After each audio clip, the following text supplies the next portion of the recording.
There's perhaps not a better time than right now for college athletes when it comes to earning money from either their name, image, and likeness or from revenue sharing.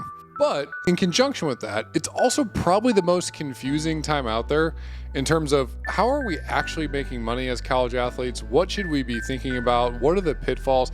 And what do these contracts actually mean? So in today's video, I'm going to focus on two key areas. First, how athletes are getting paid right now.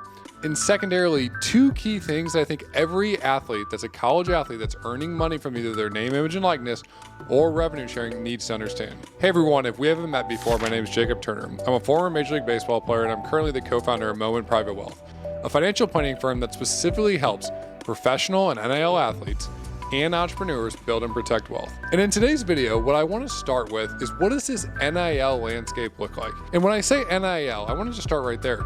This landscape really isn't even NIL anymore. It's a combination of NIL and revenue sharing. So you might be thinking, okay, Jacob, I understand that, but what is the difference between the two? Well, let's break it down. NIL stands for name, image, and likeness.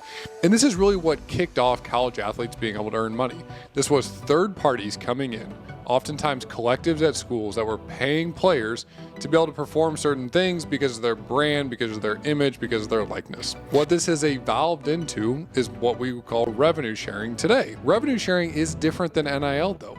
Revenue sharing is coming directly from the schools. And the reason for this is we want to have some level for the schools to be able to pay these players directly. That's revenue sharing. Right now, $20.5 million is allocated for each school that they can then allocate however they want to each one of their sports programs and then divvy that up amongst players. It's almost like a professional sports team with a salary cap. So I want everybody to understand there is a really big difference right now between NIL and between revenue sharing. And what you're seeing on this chart here is a breakdown between the two.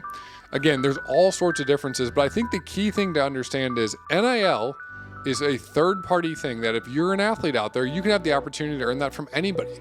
If there's a restaurant, if there's a brand, if there's some sort of opportunity you have, and they think that your brand will help vault their brand, you can make a deal with them and you can earn money from that deal. Revenue sharing is a vastly different thing. This is coming directly from the schools. It's almost like a contract if you're a professional athlete. Now, it's really important to understand both of these landscapes are still changing a lot. So if you're an athlete out there, the biggest pitfall that I want to make sure that you avoid is you need to read the contract and you need to understand what is actually guaranteed in this and what is maybe not guaranteed in these contracts. Because I think one thing that I'm seeing a lot with athletes and with families is there's numbers being thrown around.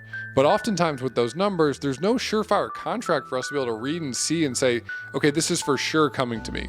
The other caveat that I would tell you is in that contract, make sure you understand, is there anything in this contract that would prohibit me from getting this money? If I left school, if I wasn't academically eligible, if I wasn't on the team anymore, if there's any sort of off the field issues, those are all things that I would want to know when I'm looking at this contract.